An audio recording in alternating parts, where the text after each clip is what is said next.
So we are continuing on with our little small talks about the albums that are nominated for the Grammys. It's coming up real soon, and today we're moving on to SZA-SOS.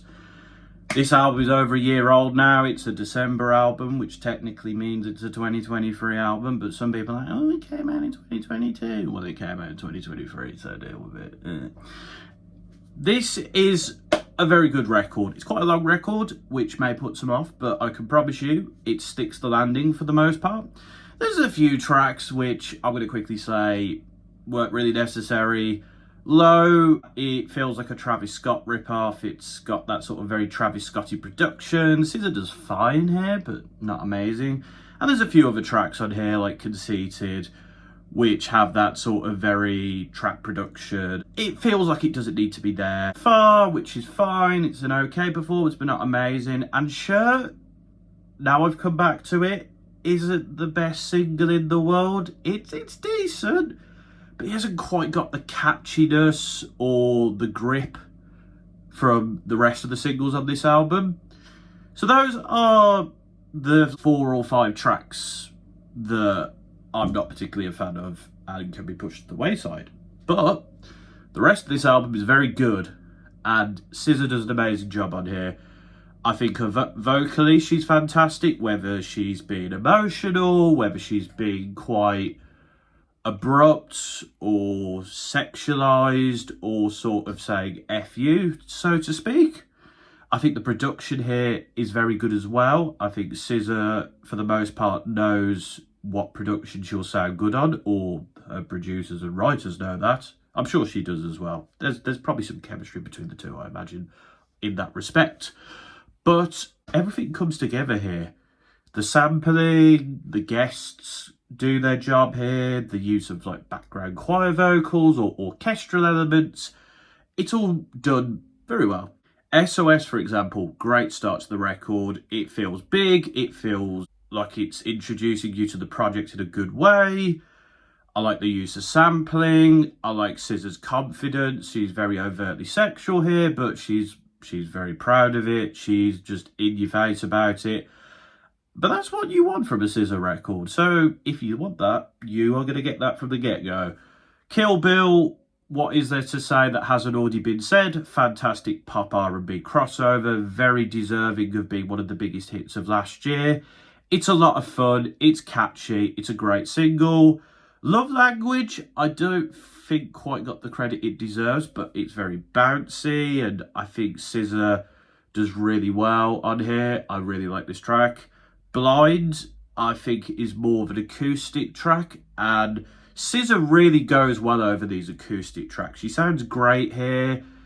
Instrumentally, I love it. It's not doing anything out there, but it's great. And I've got to say, the line "I'm still playing the victim and you still playing the pick me" is hilarious. Snooze is a fantastic single, just been nominated for Best International Single at the Brit Awards, and deservedly so. It's a fantastic R&B ballad. SZA sounds great here.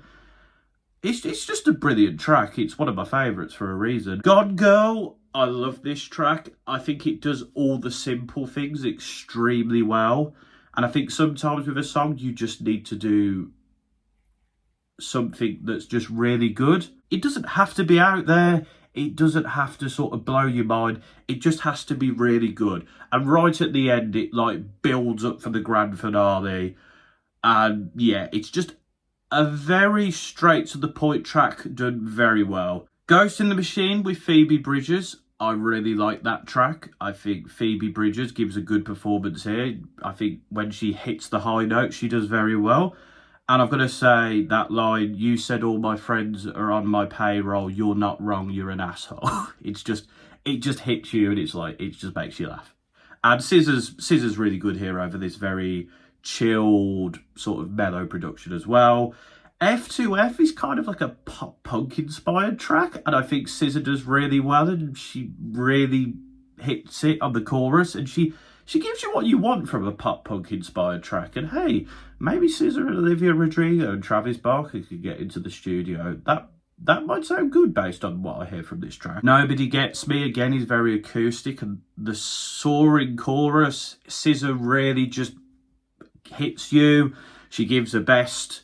And yeah, it just sounds really good. Working on My Ex pack is very short and straight to the point, and it's cheeky, it's funny. It's a minute and a half, it's kind of an interlude, but it comes here, it does its thing, and it moves on to the next track. I think it's good that it's here. Open Arms is a collaboration with Travis Scott. I don't think it's as good as Love Galore, but I think this is an enjoyable track, and I think Travis Scott gives a very good performance as well. Hate You is a track I didn't like, but I really dig it now, especially that chorus. And if you wonder if I hate you, I do. Sorry for the awful singing. It's just catchy. It's really catchy, and I think, yeah, it was a good single.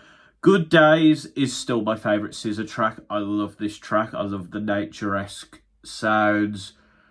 I love the background vocals. I love the acoustic element. I love SZA's performance. This track's beautiful, and I absolutely love it. I can't believe this came out like 4 years ago now. That's nuts, but yeah, I love this track. It's beautiful. And Forgiveless with ODB is a great way to end the album. ODB doing his thing. SZA sounds good over the bouncy hip hop production. The sort of ooh, quiet really adds to it. It's a great way to end the album. And I've got to say, this album does give you everything. This is the only album you're hearing where you're going to hear a Boy Genius member and a Wu-Tang Clan member on the same album. That's all I'm going to say. But yeah, SOS is really good. There are some tracks here which could have been left to the wayside, could have been left on the cutting room floor, so to speak.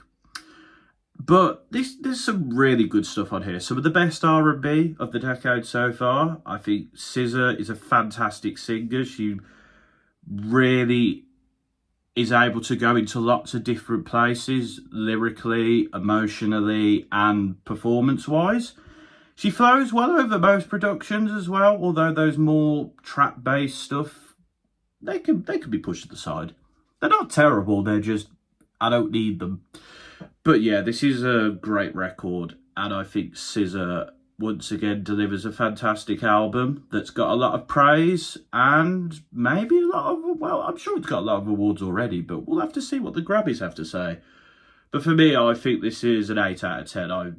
I really enjoy this record, and I think it still stands tall over a year after it's come out. And yeah, I'm sure myself and people watching and people not watching cannot wait for a new SZA record. But that's my thoughts, guys. Do you agree? Let me know down below.